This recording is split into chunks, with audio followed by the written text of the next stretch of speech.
Welcome to Riff Magazine. We can be found on the web at www.riff.com. My name is Jason J. Rock Houston. We're speaking with drummer Joey Mandigo from the band Locust Grove out of Oklahoma. How are you doing today, Joey?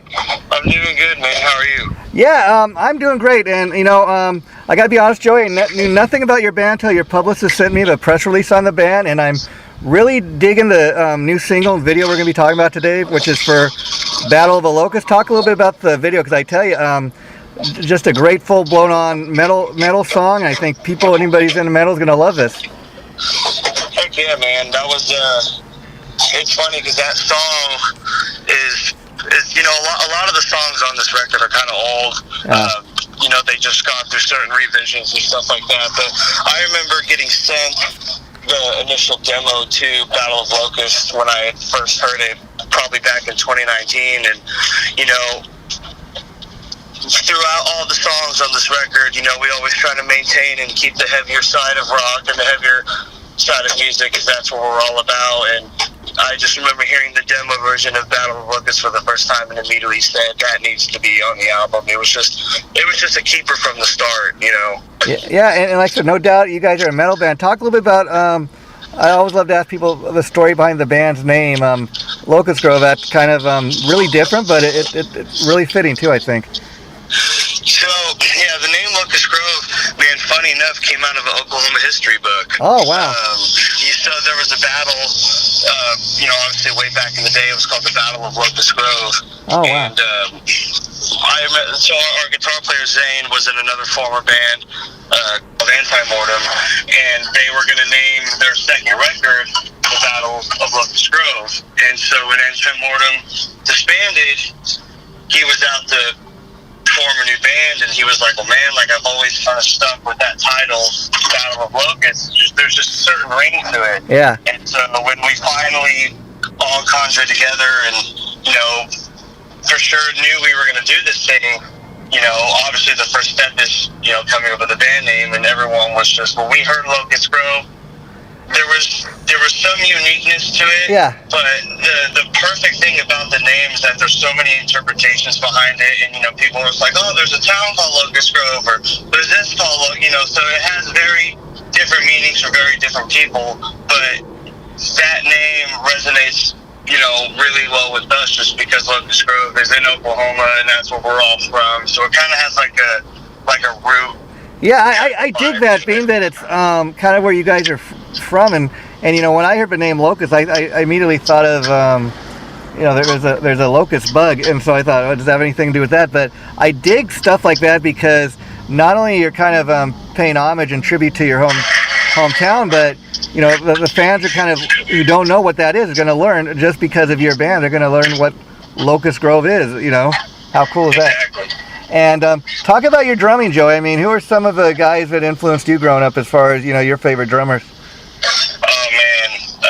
Just as a kid, I remember idolizing Joey Jordison, who we unfortunately lost last year. But, I grew up on, speed metal, thrash metal, old school metal kind of stuff like that. So I idolized, the Lombardos, Lars Ulrichs, Tommy Aldrich, Cozy Powell. Wow. Jordison, Neil Peart, obviously, is a, major influence. And then kind of as I've started finding my feet into drumming and into the world of techniques and, certain art and styles of drumming, I've came across, just so many good ones, and especially that, go along with, my style of playing.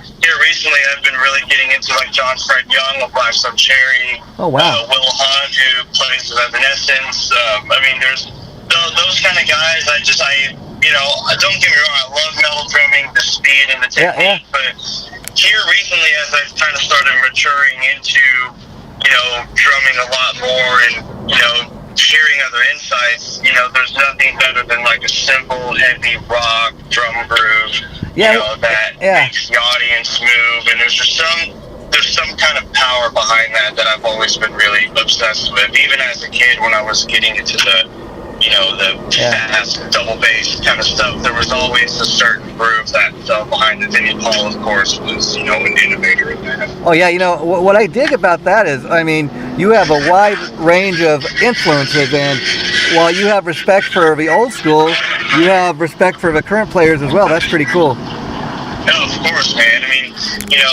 the new school players came from the old school days. Yeah. That's why I always say you can't have the new without the old. Everybody comes from somewhere and learns from somebody. I'm sure some of the new people that I've mentioned were probably influenced by the same people I just named off. And yeah. in one way or another, even if you don't know the drummer, when you hear the song, the atmosphere of the drumming in the song, resonates with someone at a younger age who's wanting to play drums. So, even if you don't know the player, you hear a certain beat and you're like, okay, I need to do that, Yeah, you mentioned guys like Cozy Powell, Tommy Aldridge. These are guys that are really much more just than a drummer. They're real showmen. They have a skill. They have a technique. If you've ever seen them in concert, Cozy Powell, rest in peace. But he played with everybody from, Rainbow to Whitesnake and so many more. So those guys are very talented. And you mentioned a guy like Neil Peart, who, interestingly, another guy, rest in peace, Neil, but he's still considered the new guy in Rush, if you know what I mean. And it was only after that Neil Peart joined Rush that he started writing all the lyrics to all those great Rush songs that we listened to. And that's the drummer, not the singer, not the guitar player. It was a drummer that wrote all those songs. Yeah. And you mentioned, like Cozy Powell, even like Carmine and Vinny Appice, all those drummers, that's what kind of made me gravitate towards not only their playing, but their skill and their talent level, because they weren't just drummers, they were songwriters. And even a guy, Dave McClain, who was formerly of Machine Head, who now plays with Sacred Reich. You think of some of the classic big Machine Head songs, he wrote most of the stuff too. It's all about putting in your input. And I feel like most bands these days kind of shadow the drummer just because they think, oh, well, he's just a drummer, he's just going to play what the guitar players play. But more often than not, man, sometimes, the drummer can just see a guitar riff or hear something in their head and are able to just replicate it or put it, out into the world. And, more often than not, some of the most great songs we hear were either fully written by the drummer, as you said, with Neil Peart and Rush, or they slightly had a hand in doing it, and that's why I always idolize drummers who are all, Joey Jordison is a humongous example of being not only a drummer, but a fantastic songwriter. That more often than not, like Neil Peart always gets outshined, just because of the other guys in the band. Yeah, but see, it makes sense that when he died a couple years back, that they could have probably carried on with another drummer, but I think had they tried to do that, probably Geddy and Alex could have wrote some songs, but I think it would have still changed the sound of the band somewhat. And so, they're better off kind of just retiring and, looking back on their glory days. Rush was a great band. You mentioned Carmine Appice, another guy, super talented. He's not only a great drummer and showman, but he's a songwriter, like you say, a producer. And any band Carmine has ever been in, he's like the front and center of the band, Yeah, absolutely. And those kind of drummers, I feel like can't easily be replicated because their playing is full of so much expression and emotion, which is why I remember hearing rumors, because Locust Grove was actually on tour when Neil Peart passed away. We were playing in San Diego, and it was the first show of the tour.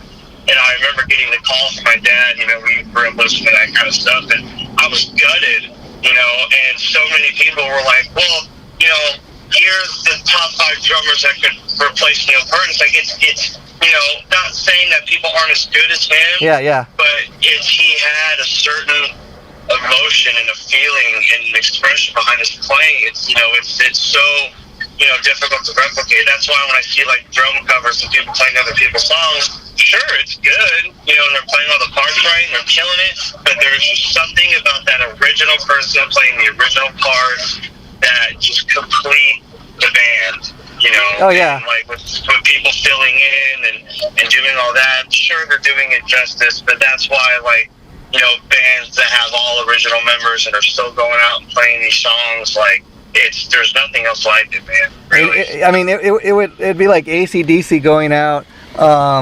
If something was happening to Angus Young, without Angus Young, and get a replacement member, it just would not be the same thing. Might be the same great songs, but it just wouldn't be the same band. Absolutely, dude. I mean, especially Malcolm. Yeah, yeah. Man, like talk about the right hand of doom. Yeah, I mean, it's amazing if you've heard the new AC/DC album, which is a couple years old now. Malcolm Young doesn't play a lick on the new album. His nephew replaced him, but yet he wrote a lot of those riffs before he got sick and died, and they finally put the album out. And even though he doesn't play a lick, but he wrote a lot of those licks. It's amazing. You can feel his presence on those songs. Of course, yeah. And I haven't taken a listen to the new AC/DC record. Honestly, I know I need to. Yeah. But I completely understand your reference, because I know with Jimmy the Rough Sullivan of Avenged Sevenfold, who passed away, they did that record Nightmare, and the Rev wrote more than half of those songs on there, but they had Mike Portnoy track the record. Just playing exactly his parts. And as you said, in those songs, you can definitely hear what he wrote and what he didn't write. It's so apparent, and it's crazy even hearing that in guitar playing too. I mean, vocals you would obviously be able to tell. All the way down to like the bass player. Sometimes, dude, you can definitely hear the main difference for sure, and especially in rock music, it's so apparent. Yeah. And so I was curious, how old were you when you first started playing the drums? And let's talk now that we know who influenced you. What was it about the drums that was your instrument that you wanted to learn? Man, I can tell you, I was about 7 or 8, maybe a little less than that.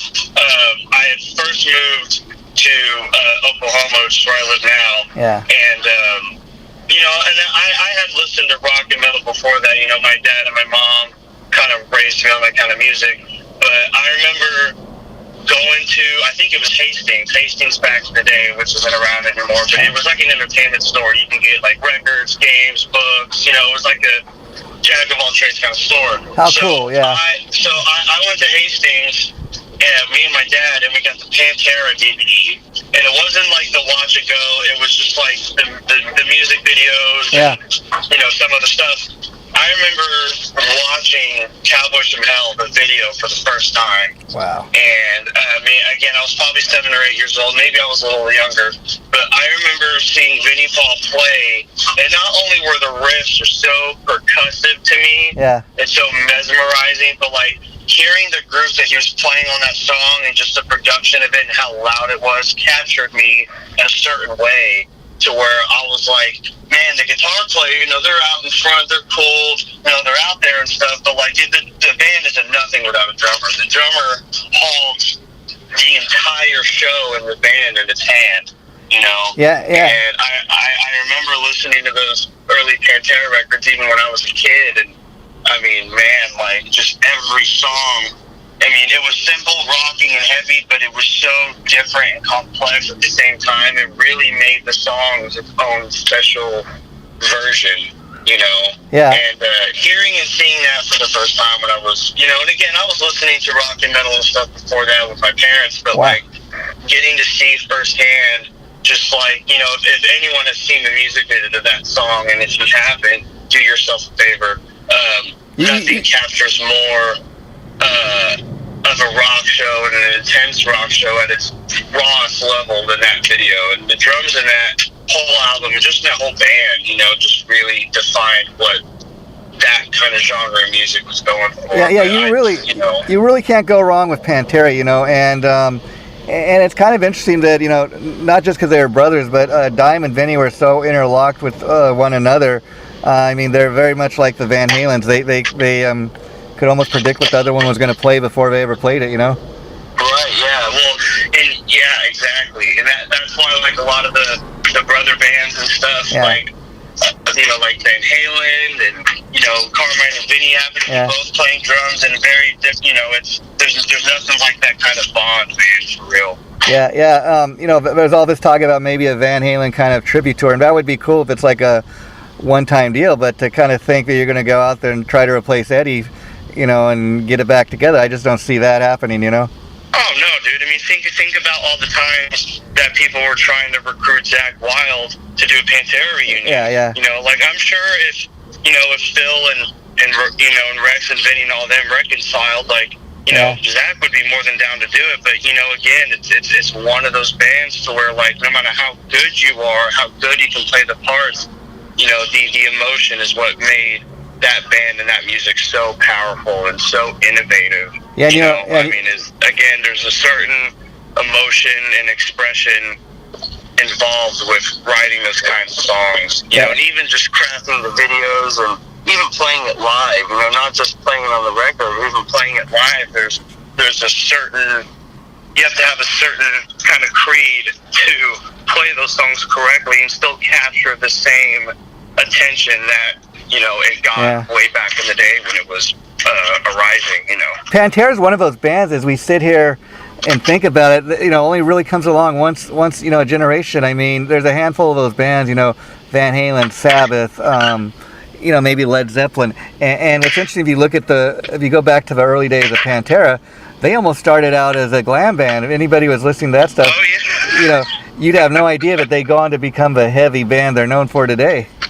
Well, see, and you know, now they're on like a little Pantera cake, which ain't nothing wrong with it. But that's you know, that was when I was starting a band, even way back in the day. You know, and I know, you know, times are different, you know, and it's all just in the way. But you know, you know, I feel like a band's first album is always going to be the one that's like, you know, that's cool, you know, straight out of the gate, you know, this is who we're about. Yeah. But sometimes you can, you know, a band can look back on its first record and be like, man, like, we need to turn something around or do something different. We need to think more about ourselves and not about what the radio company would want or you know, what, you know. And so that band has always been so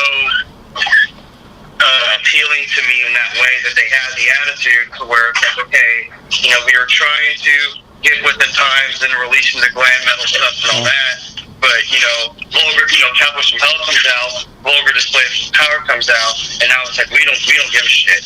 You know, like, we're going to play what we want to play because we're happy about it, and this is, you know, this is what we're about. And to me, that was, you know, at the time, nobody else was doing that. Nobody else was, you know, pretty much putting a finger to the man and being like, you know, we don't give a crap if we're not on the radio or not. This is what we want to play. And not so much just, you know, obviously the music was great, but to me, even young, starting my own band, that's what kind of drove you. That's what kind of drove me. It's like, you know, you can be different and still be successful. You don't have to jump on the bandwagon and ride the train with everyone else. And to me, that was the most important part about me to Pantera, is that they just didn't give a shit. They were prideful, they were proud of the work that they did, and they knew it, they were confident. And there's a lot of bands these days that aren't so confident and are too worried about what the outside world says, or too worried that they're not good enough, that they won't and can't put out great music. You know, I mean, we're all guilty of it, at some point, but that was, you know, the trademark for me for that was that attitude. And that was a blueprint. I mean, and the cool thing about that is, while Phil Anselmo is a great vocalist, he was a needed ingredient for that band. I mean, him and Rex, I think, are smart enough to know that, well, you know, you could probably get people to come and, if you were to still call a band Pantera, and get a new drummer and guitar player. But again, Pantera fans just cannot see Pantera without Vinny and Dime, you know. You could put together a cool tribute show, but it's just not going to be the same. And, you know, again, and that's why I want to compliment you on your band Locust Grow, because, to be honest, as I was saying, Joey, I've only heard but one song, which is the current single, and great. What I love about the track, I'm a metal fan, full blown on metal, like we've been talking about, and it seems like it's a band that has no apologies. And even though I've heard just the one track, I loved it so much that I want to hear the rest of the album when it drops June 23rd, you know. So that's how good of a track that is. Album comes out June 3rd. Oh, excuse me, June 3rd. I apologize for it. You're okay. Yeah, some reason I had that date in my head, but June 3rd, Ben. I want to get the rest of the album, because, again, what I liked about the track is I'm hearing the band for the first time. Great metal track, and I'm trying to think, who does this band remind me of, which I often do when you're hearing a band for the first time. And I love the way your singer sings. Vocals are just so original. I mean, sounds like no other singer I've heard before. And I think that's what makes it's such a great track, such a great band. So talk a little bit about that, you know, as far as how you guys recorded the album. And I think your singer, he's just, man, he's like nothing I've ever heard before. Well, it's funny because he used to just be a guitar player. Wow. He never sang before, ever. Yeah. I mean, he did like backup vocals, you know, here and there with his other band, but as far as taking the position to not only be a front man, but be a guitar player, at the time, in 2015 when we first started this, he was very, very new to that. And even today, you know, he still experiments and, you know, tries different things. You know, you still grow as a singer the more you do it, the more shows you play and whatnot. But, we did all the recording at his place. So our guitar player, Zane, he's got a studio set up at his house. Cool. And we did all the tracking there, did all the legwork, all the songwriting. I mean, we all pitched in, tried to come up with the, you know, the greatest stuff that we can. And then we had Mike Plotnikoff, who's done 3 Days Grace and a ton of other awesome bands. He mixed and mastered the album. And, you know, he did a tremendous job on doing that. But yeah, I think vocally for him, this is very different from our EP that we did in 2016. There's a lot more range, a lot more dynamics that have been added to his voice. And I think that this record will not only prove to people how much he's grown as a singer versus, you know, 5 or 6 years ago, but just how, you know, lyrically driven and more versatile that he can be in experimenting with his voice, you know. And I feel like the more records he does and the more records we do, you know, they're all going to sound different in their own little way. Just, I mean, that's all a part of just, you know, growing up as a band. And, you know, as the 4 people can get in the room and write together and, you know, putting our own influences into the song, I feel that each record will just be more, you know, dynamically versatile in its own way, and especially with the vocals. You know, I mean, every song can't just be, you know, heavy and insane and badass. No. We wanted to, you know, you definitely want to add some, you know, again, versatility within the record. And we even have a couple ballads on this, you know, on this record. Well, I dig that. You know, I mean, I come from, I grew up like in the 70s and 80s, so. I love, you know, the softer side of things. I love a band that can kind of do it all. I mean, Van Halen, like we mentioned. I mean, they got something like Hot for Teacher, and then you go back to one of their earlier albums like Dance the Night Away, a little more of a pop tune. So I dig that, and I think it makes it fun for the fans when they put on the full length album or CD, and they, okay, there's something heavy on here. There's a little, you know, maybe closer to ballad. But, you know, that also helps because there's a little something on there for everybody. Oh, of course, yeah. And, you know, that's the great thing about rock music, man. It's like there's a lot of it that does sound the same and that does kind of sound, you know, fabricated and put through the copy machine. But it's really great when you can hear a handful of bands that may have the same influences, you know, may even be from the same town sometimes, you know, but there's still something different and unique that you can put a label and a brand on that band and be like, this is where they belong, that's what they belong to. Like our good friends in the Native Howl, we just toured with them a couple years back. You know, they have that thrash grass kind of style, and that's the box that they've been put in, and they do amazing at it. And that's another band where we share a lot of the same influences, but they have found a way to do it differently while still, you know, carrying the flag, so to speak, in that, you know, in that way. And so those are the kind of bands that, to me personally, really stick out. You know, that's a great box to be put in. And you know, as far as putting bands, you know, in a box or whatever, see, that's the point I'm trying to make is I haven't heard the rest of the album, just heard the one song, which is the current single, but it really stood out to me, I think, not just because of your singer and the rest of the band, but like I might be thinking, okay, this has like a Metallica or Sabbath vibe, but when I'm listening to the track, I'm like, you know, this is really original. It doesn't sound like every other band I've heard before, and I think for any band that's coming out today, have any kind of future, you got to kind of have that going for yourself. Of course, yeah, absolutely. And you know, it's interesting to hear the story about your singer, but he wasn't originally a singer. A lot of guys have that story. You know, they start out as a guitar player. Or, you know, even guys like Steven Tyler start out as a drummer. You know, from Aerosmith, and I think it makes you a more rounded musician. Now, when the band got together, was it him that had the desire to be a singer? Did the producer or somebody at the record company say, "Hey, we think he should be the singer"? Talk a little bit about that. Honestly, man, like we wanted to find a frontman and a singer, because when he left his former band, he just wanted to still play guitar. You know, maybe do a little bit more backup vocals or have more vocal input, but he just wanted to be a guitar player. Interesting. You know, he grew up just playing guitar. He didn't really sing all that much, and then, you know, when he got in his former band, you know, he helped out with backup vocals here and there, but like he never stepped up and took the plate.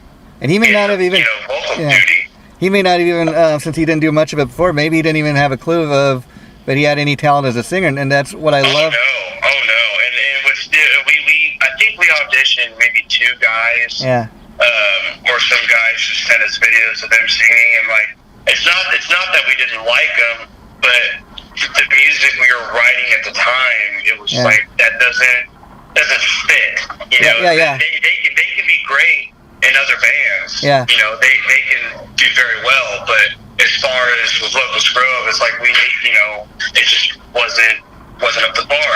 So we started constructing some demos and writing some stuff, and Zane was like, you know, let me just put a vocal melody over this, or just some words, just so that when we do find a singer, we can just give them a general idea of, you know, maybe what kind of we're going for, and they can put their own interpretation. And so when we heard it, we were like, that sounds like it fits. You know, not just because you're also playing guitar and you kind of know the sound, but like, you know, dude, like we think you really got something here. And I mean, dude, the insecurities, him not, of course, believing in himself at first, you know, but the more we kind of practiced, and the more he kind of started finding his voice within the songs that could serve the purpose of the songs, I feel that's kind of what made him the best candidate at the end of the day. Definitely. There was a certain vision to be instilled at the time.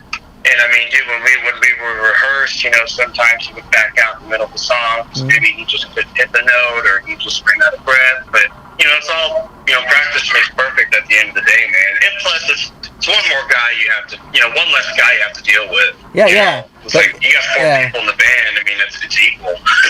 I mean, again, what I love about that story is, I mean, here's a guy that maybe didn't even know he could really sing that great. It reminds me very much of, I've heard Dave Mustaine talk over years about when he got kicked out of Metallica. You know, he's the lead guitar player of Metallica, and similar thing, when he formed Megadeth, he originally wanted to have another guy come and sing the song, but he was kind of doing a scat vocal, and his producer manager heard him and said, you know, Dave, you're a pretty good singer. Why don't you just try being the front man for your own band? And then once he started doing it, he kind of realized, you know, he had other guys come in and audition, try to sing, and he's like, you know what?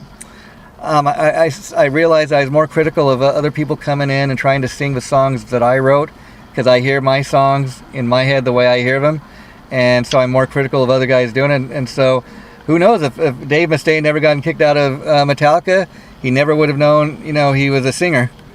Oh man, we talk about that all the time, because we're all huge Metallica fans, you know. And but I mean, it's like we have the right hand being Megadeth, you know, left hand being Metallica, and like, I mean, dude, we debate about it all the time. But Zane's biggest influences, you know, are like Pepper Keenan from COC. Oh wow. Like James Hetfield.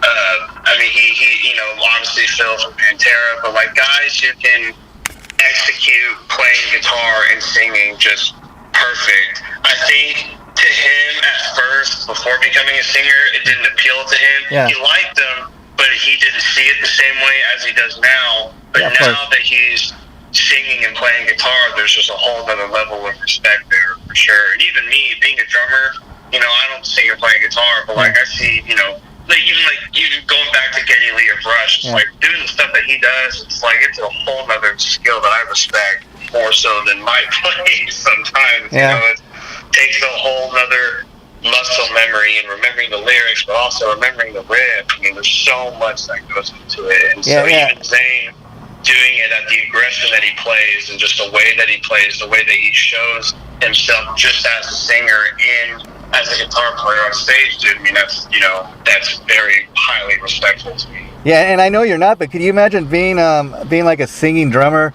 I mean, you go. Oh, dude, I mean, here lately, I've been experimenting with it within the band. Oh, wow. Since last year, I've been doing some backup vocals on drums. I've done it before in the past. Yeah. Me and my brother used to be in a band back in the day. Oh, and wow. I did some vocal stuff and drumming, but I hadn't touched it in forever. But I mean, that's another muscle memory too, like playing the drums. I'm not singing the full song, but there's certain parts, but even certain parts, dude, it's very easy to forget which ones you're trying to focus on the most.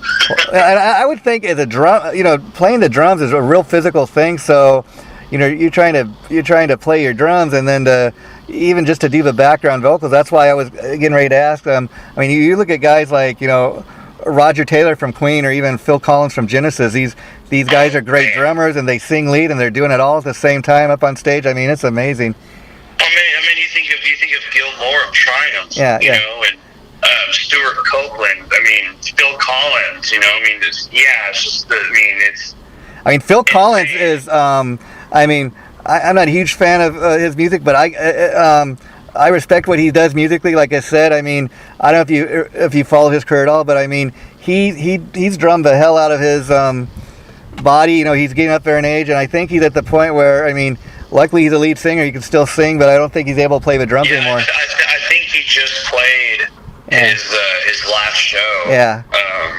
I think it was a few weeks ago. But I grew up on a lot of Yes and Genesis and Phil Collins. I mean, that's another example of not only being a drummer, but I mean, talk about a songwriter. Yeah. Guy, you know what I mean? There's a guy that you want to kind of try to have a career like. I mean, all the songwriting and everything he's done. I mean, there's a guy who never has to work another day in his life. I think he's all right to retire now. No, he's good. He's good. Yeah. And so let's. Like people that are also in his position. Yeah. That make so much money. They can retire tomorrow and still be good. Yeah. But they still keep doing it. They got that desire. Yeah. Exactly. It just shows how much they love doing it, despite and regardless of money. Even if they weren't making that much, I'm sure Phil Collins would still be doing it. I mean, really, the only reason he's not doing it, I mean, he suffers from real bad carpal tunnel and other things where he just can't physically play anymore. His hands are so messed up. And as a drummer, I mean, you're still a young guy, but do you do anything to kind of keep your hands and your body in shape, so to try to prevent that, or do you think it's just the older you get that's bound to happen as a drummer? Man, I used to wear gloves a lot back in the day when I would play. Yeah. But the gloves that I wore were made out of a very certain thin, rubberish kind of material. And back then, I played with a lot bigger sticks. Okay. I've gone down a couple sizes since then, but I mean, dude, like, even playing 2 or 3 gigs with gloves, it would eat through the gloves. I would get calluses either way. Oh, wow. But, oftentimes more than not, if you wear gloves and you don't keep your hands moisturized or put lotion on them every now and again, you're sweating underneath that glove and it's hugging your hand. I mean, you cause dry skin and, it's so many factors that go into it. But now, I always try to at least, wash my hands, maybe put a little lotion on and try to, kind of do, because it's very important, to keep your hands as good as they can be, especially when you're doing like an hour show or whatnot. And same with your feet too, man. It's,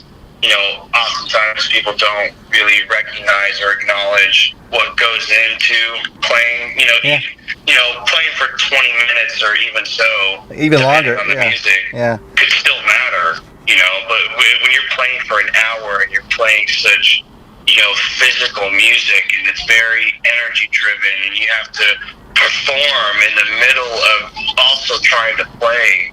I mean, there's so much, physical analytics that go into that, it's very important to make sure you're firing on all cylinders before you play. I mean, I never would have thought about putting lotion on. Going to wearing gloves, but I'm not sure. I mean, I never would have thought of, even wearing lotion, but that's why I asked you. Kind of amazing that people just don't think about certain things like that. Now, let's get back to Locust Grove, and the new album's coming out on June 3rd. Like we're talking about, the drums are always the driving force in any band, and typically when you go in to record stuff, the drummer is always the one usually that records first. So talk about what you brought to the album, musically, and your drumming on the album.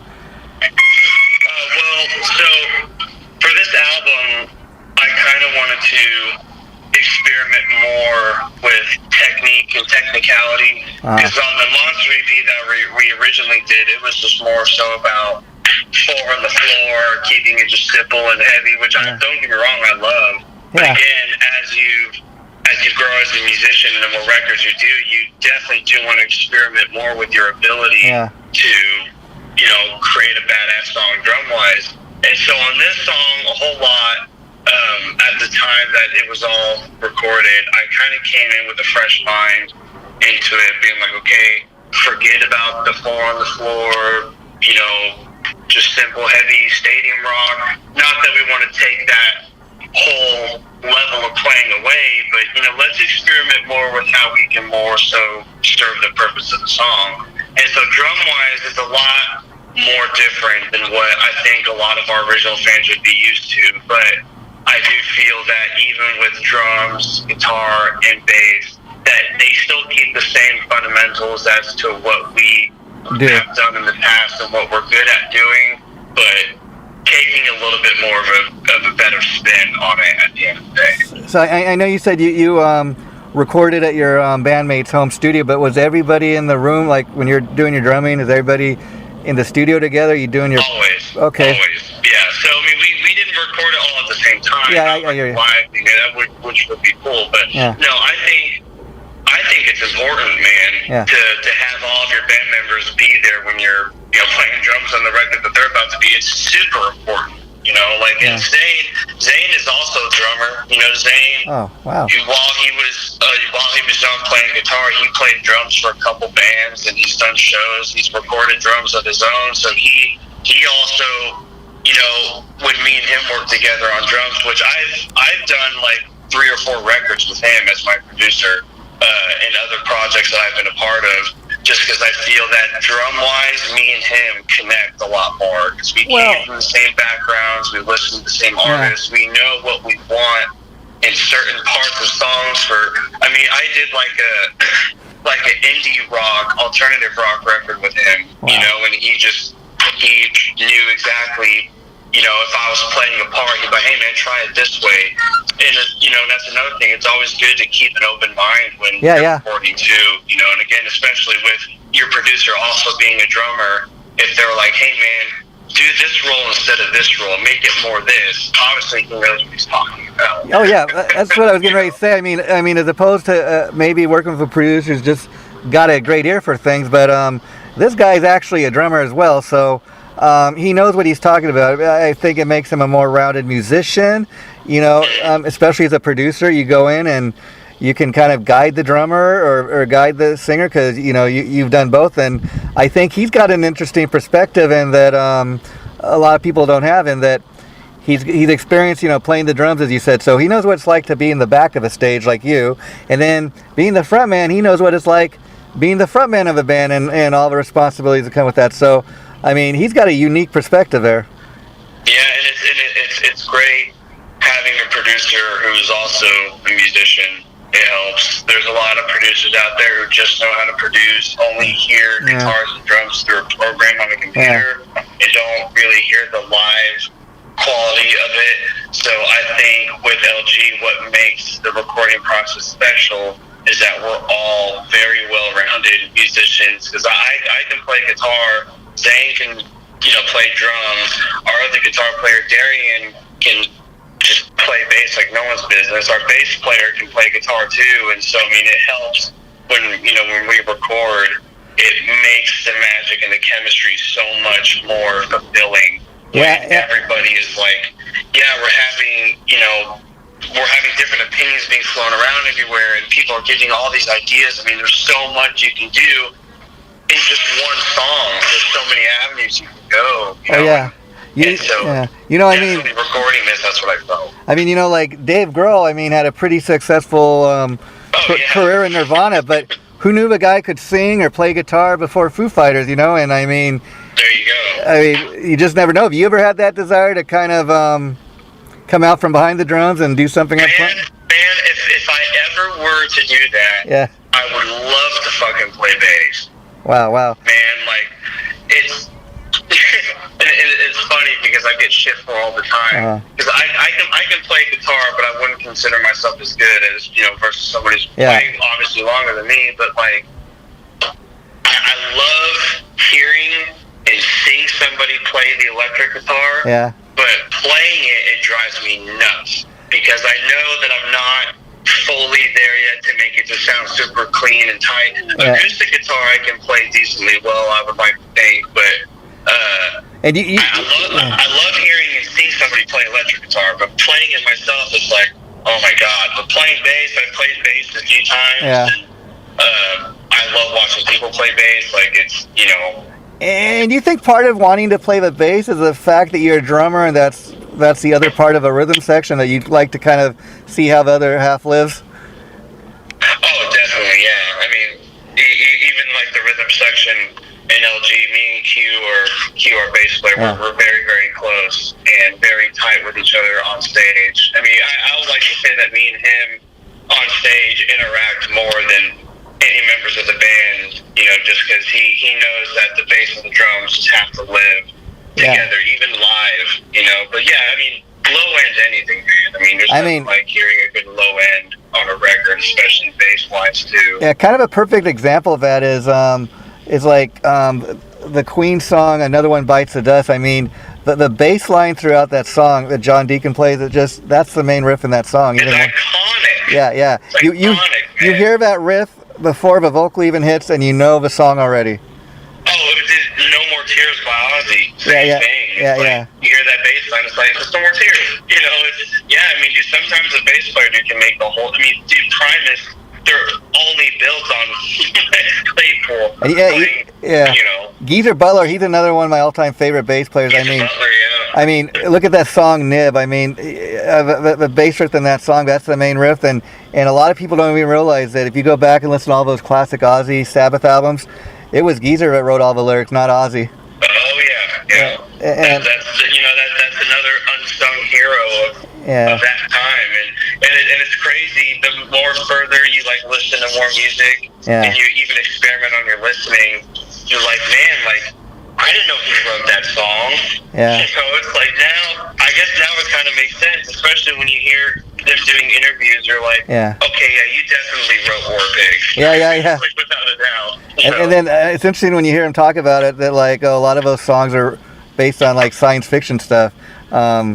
You know, like even Iron Man has nothing to do with the comic book Iron Man, but people think it does. You know, it came years before Iron Man ever was in existence, I think. But just you know, that's another great one of those stories. And I got to say, Joey, you know, talking to you has been real fun chatting with you. A lot of times, you know, they have a singer, a guitar player do interviews.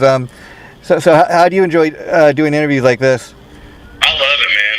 You know, because it's funny, even doing these, I learn a lot about myself. And like, you know, I often even learn new things while doing these. So like, I always enjoy doing it. I ask because people, especially people that share the same interests as you. You know, it's not, you don't feel such a disconnect. I ask because, you know, so very often drummers are kind of people say like oh, a drummer has nothing to say. That's not necessarily true. I mean, you're very well spoken and gave a great interview. I could talk to you all day, but I know you're busy, so I'm going to let you go. But I do want to invite you, if you enjoyed the way of interviewing today, invite you back for a future interview because absolutely. Because I do have another show we do called On the Record where we talk with musicians about bands and, you know, in particular albums that influence them. So you brought up Pantera a few times. I was saying maybe next time we could have a discussion on Cowboys from Hell, since that seems to be a big influence on you. Oh man, I mean, even when we tour with LG, I mean, like we talk about records and albums all day, comparing and contrasting. I mean, music nerds to the max, man. That is our lifeblood. Yeah. And before you wrap it up, I guess the final thing that you told me you want to be sure to let people know about, in early June you have 3 record release parties. You want to talk at all about that?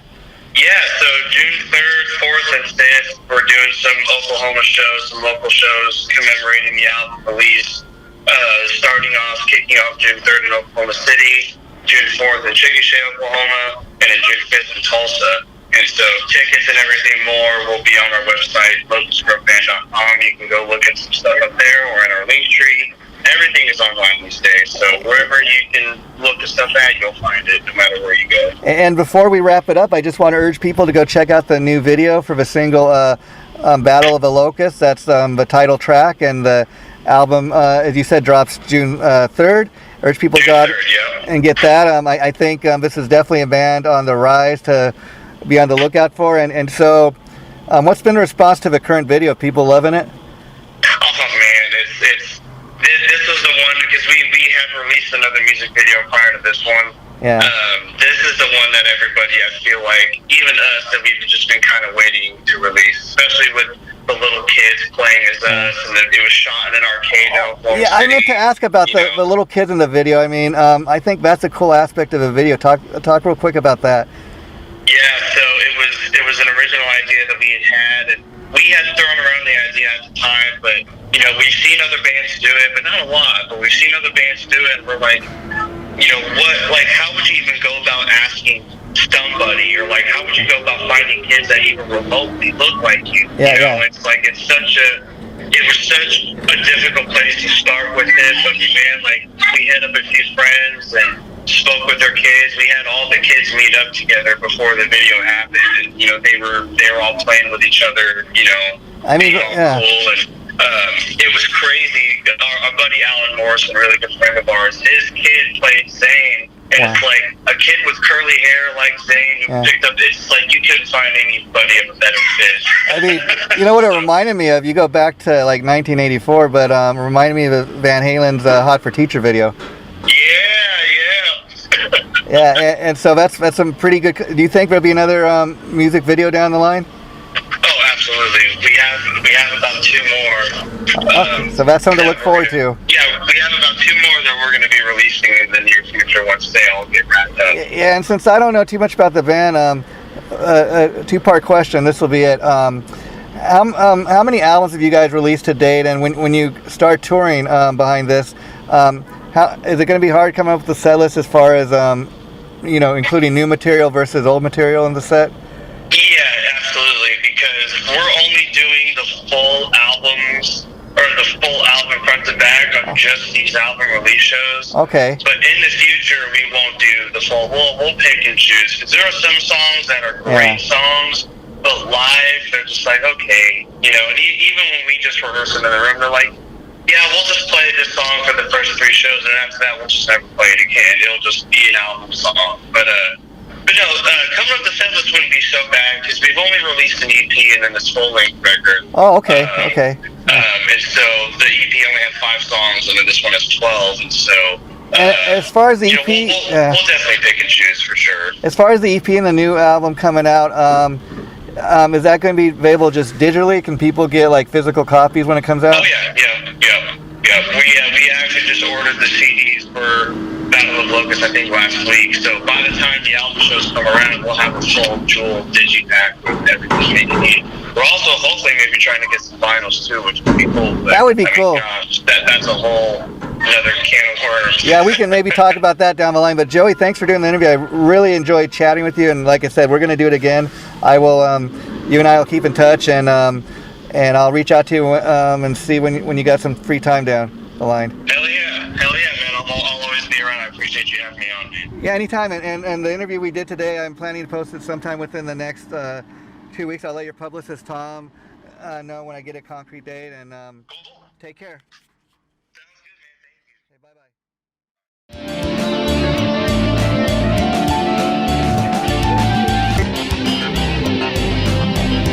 Chaotic Riff Magazine.